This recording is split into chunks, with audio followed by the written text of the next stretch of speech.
What's up, what's up? Just DVJP in the house. Okay, the other day I went to this mobile phone service, and it's called SoftBank. And also I go to a lot of electronic stores and stuff around Japan.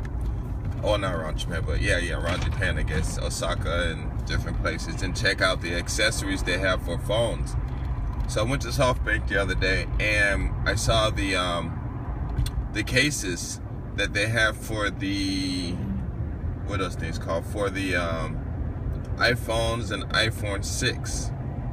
And oh my God, they were nice. I mean, they got these stones they put in them, different designs. You know, one had like these red stones, and they weren't just plastered all over the place, but they were like in a line, like if they were making like just a super thin S or an A or whatever. It really doesn't matter, but it was really nice. And it was put on a white leather, and it was real nice. And I got to thinking, wow, you know, back when I was in Nagoya and out here too in Wakayama, that I used to make K-tie straps, and it was really interesting because I didn't, I don't know, I just all of a sudden just thought about it. You know, they had straps out here, just the regular ones, but they didn't have jewelry on them. So I started making mine with jewelry on them, and I guess, you know, other people were just thinking the same thing, and I was selling them for some good money. I mean,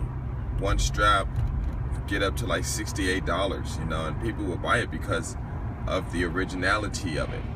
And these phone straps, I mean these phone cases also, you can get really original. I mean they had them in like cloth and all kinds of different ways, you know, different names on them and different things like that. So I was thinking, you know, you guys, if you can get the setting or the case in which you can put the phones in, you know, and then design your own, you know, that would be so cool to do that, you know.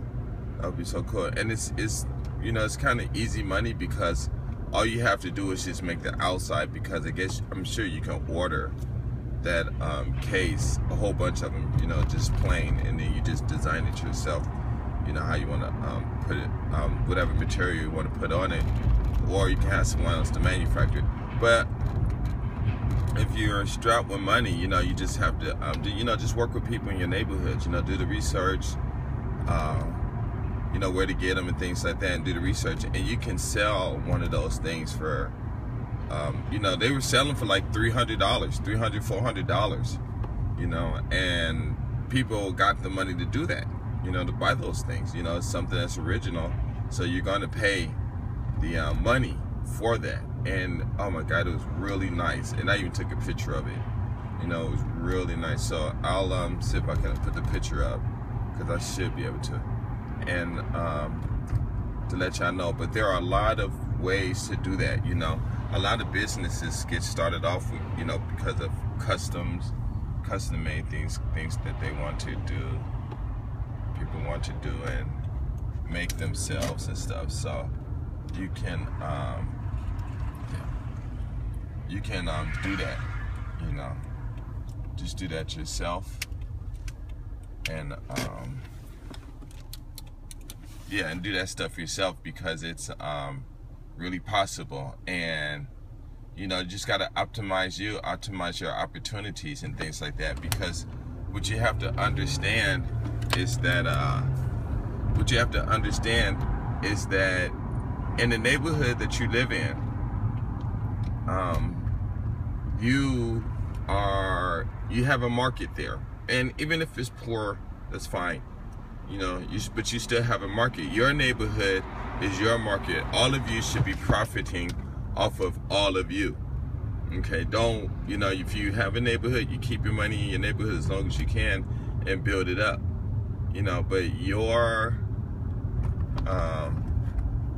neighborhood is your market, so work on it. And if you don't have money, then go out and, you know, talk to people, you know, do some reading, get your vocabulary up, because I was talking to this one lady, this one sister, about vocabulary, and it really is important. You know, and I'll talk about that later.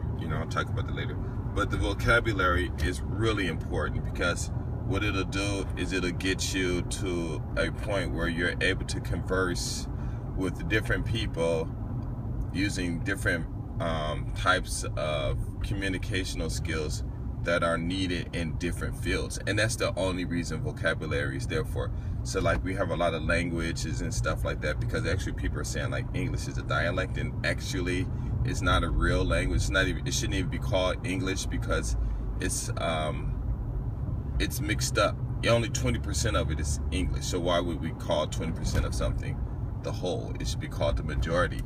And it's, there's a lot of how can I say that? There are a lot of foreign words in it, so it truly is a foreign language.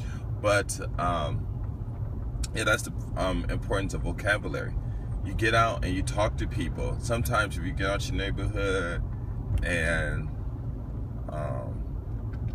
sometimes you need to talk to white people, Asian people, because everyone isn't, how can I say, everyone isn't racist or anything like that. People want to talk, because a lot of people that are like these people in these segregated type of neighborhoods, actually they're doing more harm to themselves by staying in that condition than they would by getting out and actually socializing with people.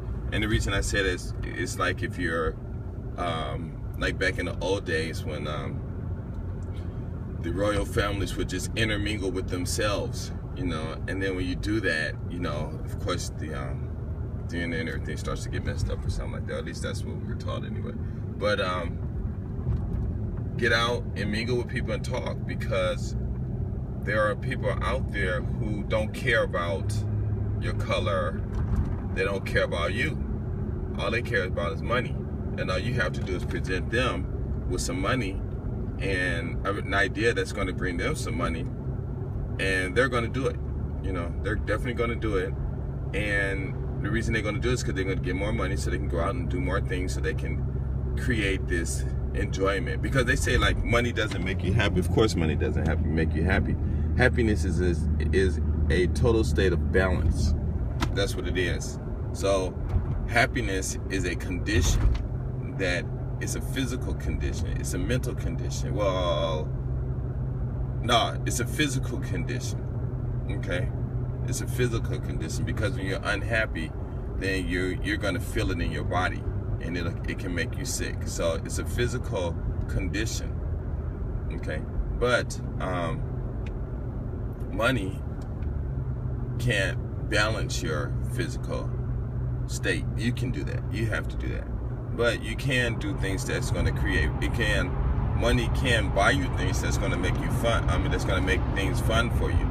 If you want to go to a basketball game, or you want to take a trip to different islands, if you want to, take your friends out to eat, or, impress some girl and buy her a $2-3 million house and say, here it's yours, no strings attached, bye-bye, I don't want to see you again. Whatever. People have their ways of making themselves have fun, and fun is just, how much of your emotions can just go through your body, because when emotions go through your body, it doesn't even matter what you're really doing, it always feels good, and it's just and we use it as a confirmation. But the those straps and things like that for those phones, you should jump on them, because what's going to happen is eventually, because what happened is the reason they're not even more millionaires and more people doing things is because a lot of people, they just stuck in that one little groove, and one little grove, and it's like this quote too short. I don't know where he got it from, but there's this thing he says, and it says, get in where you fit in. And a lot of people misinterpret that as it's a condition that you're in, and you just stay in that, you're going to be in that condition as long as you are, or for the rest of your life, or whatever. And that doesn't mean that. It means get in where you fit in. So if you want to become a lawyer, then that's where you fit in, but you have to get the knowledge. If you want to be a doctor, well, that's where you fit in. but you got to get that knowledge, and the knowledge fits you in the different types, and the way you apply it fits you in the different types of positions and slots there in life, and you can jump back and forth at any time, and you're doing it. You talk to your friends, you're in one position. You talk to your boss, you're in one position. You talk to your employees, you're in one position. You're hungry, you're in one position. You're going out buying clothes, you're in another position. So actually, you're always you're just jumping from one position to another position. So it's not like you're trapped because you're not trapped, but be innovative. You know, be innovative. You can even, I'm telling you, you can do something as simple as getting a book, practice reading it, so you can read it clearly with a nice deep voice, you know, because deep voices makes your glands vibrating glands release hormones. Make people feel good, you know, and people that feel good, they're ready to reach in their pockets and pay you, you know, and that's what it's all about. Manipulation of the fuel, and your hormones basically just fuel and stuff. But anyway, and you can just go, you know, down the street and start building up a rapport with people, you know, especially older people who just sit around and say, hey, you know, I can read a book to you, you know, for an hour, and you pay me $10, $20. Some people might pay $50, whatever. And especially those people who can't read, you know, or who don't really get a chance to read books because they're too busy, so you can read it for them. You know, it's almost like an audio book, which will be a human book, and you'll be surprised, you know, how many people might take you up on that, you know. And then if your reading skills are really, really good, then some of these kids might, you know, in college and stuff, they might pay you to read a book for them, you know, read their whatever their subject is, and, you know, say, hey, you know, read this, record it, and I'll pay you for it. You know, now of course that's going to be what is it called, copyright infringement. So you might want to go, like I made a video before, you might want to go and talk to these people who making these books, because you might be able to, for educational purposes, you might be able to record. Okay, I don't know if they want you to get paid for it, but you know, people are doing things, so it doesn't matter. But that's a lot of their things, and that's even a business. You know, you whatever books they're using for the year, whatever, you know, you go to those companies and say, hey, you know, I'm a very good reader, let me read, make an audio book, you know, and you sell them both, you know. And instead of kids reading, some kids, you know, they like to read, so they want to read, you know. Some people, they just rather listen, and they can, you know, because people have different ways that they can learn easier. Some people can do it themselves, some people got to have somebody halfway do it, or, you know, it's just different ways. So you know, optimize yourself, you know, get out there and see what's going on, because there are a lot of ways that you can make money. The other day, and I'm almost finished, the other day, this morning I was talking to my mom. I hadn't talked to her in a while, so we were talking, and usually when me and my mother talk, she's doing most of the talking, but for some reason she just laid out some stuff on us about our lives that was like, whoa. I could just laugh, because all I got to say is I'm just glad I didn't have to go through that stuff. It's some funny stuff. It's cold, but it's funny though. But what was I gonna say? But how can I say that? Oh, so anyway, we were talking, and I guess she started talking about things in her life, and how, you know, just different things going on in her life. And so we started talking about math. So I was telling her how I taught my daughter to do division in less than 2 minutes, and how I taught her to do fractions in less than 2 minutes, and also, you know, do, what is that thing called, mixed numbers and stuff when you're doing division and things like that. And it was really interesting. I showed her, and she was like, wow, you know, and it really opened up her eyes. You know, I told her a little bit about trigonometry and how it is and what it is, you know. And she was like, wow, you know, and it's interesting. But my mom said, you know, that some people they just have to write it themselves. Some people just have to hear it, or some people just have to see it, you know. And it just depends on the type of person. But, you know, those are some good ways. And even if you do read, if you have time and you're reading in your neighborhood, and people gather around, you know, they can even give you donations. I guess donations would be a better word, but they can give you donations and stuff, and you read to them, and the words, if they don't understand the word as you're reading, you know, maybe they don't understand the word, and if you think they don't understand you know, as you're reading it, you can, you know, you know, change it up a little bit, and, you know, tell them what the word means and stuff. And you'd be surprised how people would just start realizing how peaceful and how much fun it really is to learn, because learning is a fun process. And what it is you have to you look at something, you investigate it, you understand it, and then you celebrate. It's like, and this is my last thing, it's like a baby. This is studying. It's like a baby. A baby take a first step and everybody claps, and then take a second step and they clap, and then the next step, clap, clap, clap, clap, clap. But then eventually people just they forget the excitement of it. So while you running around and jogging, well, now you can jog and run fast, and they're happy about that. But the whole thing is that it's always about success, and it's always about success, and it's always about understanding, and then you celebrate. You understand something, you celebrate. So it's like when your kid attempts to write the ABC, and you're happy. Well, you can get some ignorant people that like, well, I already said I was supposed to finish, but yeah, this is still continuous of it. But you can get an ignorant people saying, well, you know, why are you celebrating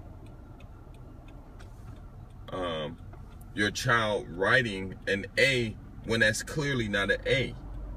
And then you say, well, I'm not celebrating the completion of the A. I'm just celebrating the fact that my child actually wrote or drew something.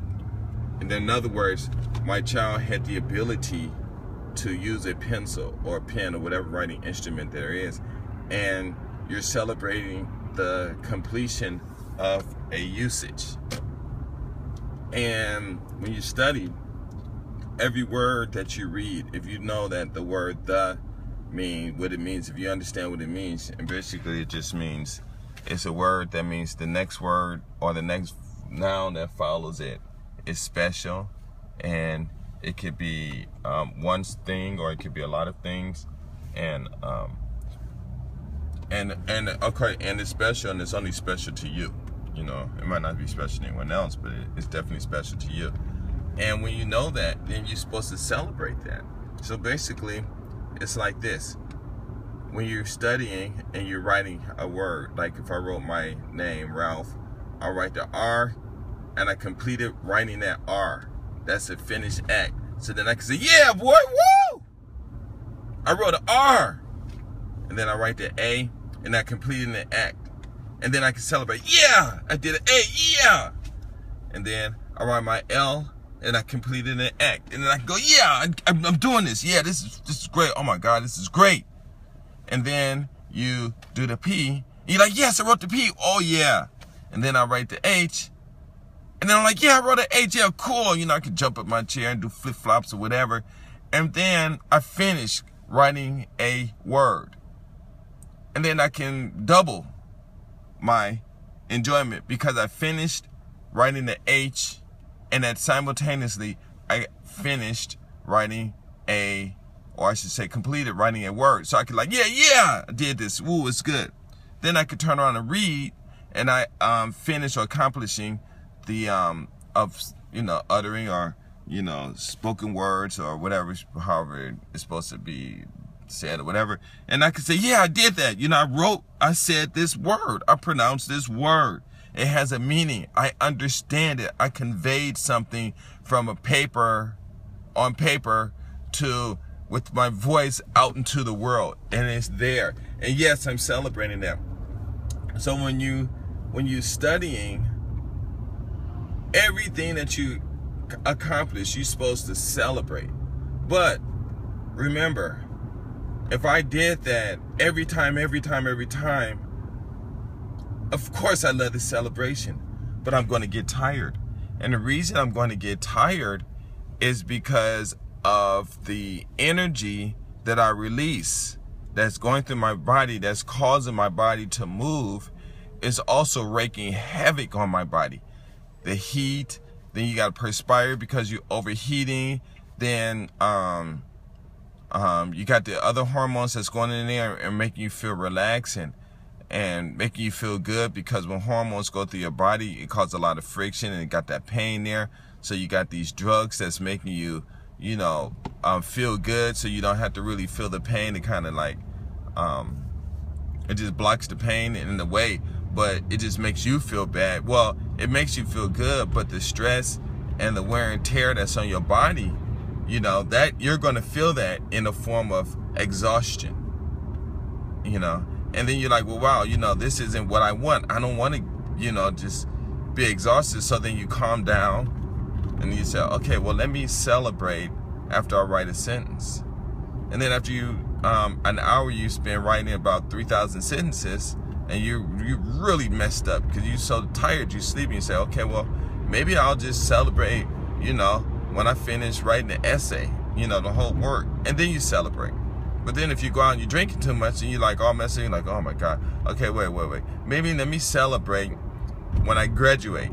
And then you graduate and you're like, wait a minute, if I drink, I'm going to get this. And let me monitor my celebration so that I'm able to celebrate, enjoy, and be able to walk away without feeling like I destroyed myself. So this basically what I'm saying is optimize yourself, understand who you are, because when you're studying, all you're doing is just understanding who you are, and you have to look out into the world, because there are a lot of things out there that you can do where you can make money now, okay? And you and your community can make money. That it doesn't matter how poor you are, because actually you really don't need money to do anything. As long as you are productive, then you can say let's say you got a bunch of guys together, men and women together, and they develop a Bugatti. So it's going to take a lot of time, a lot of training, studying to develop this car, and all the workers and everything to make this car. And so then they say, well, okay, well, all of our labor that we put into this car, we're going to say that it's worth $800,000. Or no, that's too cheap. What I'm talking about. Let's say it's worth $3 million. Okay, and then someone comes along, and the money is just a trade, or it's like evidence of the time, or the value of the time and the effort and the work that you did to create this product, so that someone else so you can give it to someone else and you make an even exchange. Now, if it was possible and that's what money does, okay? The thing about money that's real bad is just the taxes and stuff. But if you were to create a system where, okay, well, you have your job, and the value of your job is this, but you want to buy this Bugatti, and we want to sell you, but we want to sell this to you, but what can we do to be able to receive what we want from this car and everything? And then you could just do credits, and long as it's, it doesn't even matter, like they're doing the bit chips and stuff, and and things like that. They're using gold, and basically they're just using a system that's going to equate to the labor and the reward that you want. So backed by gold or oil or whatever, because but you can't just take $1 million and go buy, and trade it for $1 million things worth of gold. And in the gold, sure, somebody can transfer it and everything, but it's still there, and how can you put a value on oil, or how can you put value on gas when all it does is heat you up, or transport you somewhere, or create advantages for one people and disadvantages for another, and things like that. So it's a really interesting, complex situation and stuff, but it's kind of simple too. But anyway, the whole point is just get out there and make your money, And there are a lot of you people. Listen, if you can do something to convince someone to release their own hormones that's going to create a series of events leading them to be active and happy and wanting to do things and wanting to give you something in return for whatever act that you did to make them feel good, then I just lost my thing. But anyway, you can that's real bad. Anyway, you can do that, you know. If you can make these people feel good, then people will they will reward you, okay? And you don't have to sell clothes. You don't have to do anything. All you have to do is just present them with a situation where they're going to be happy with it, you know, and that's it. And it can also reverse it, but another way, but I can do that later. But that's it. I'm out talking too much. Peace.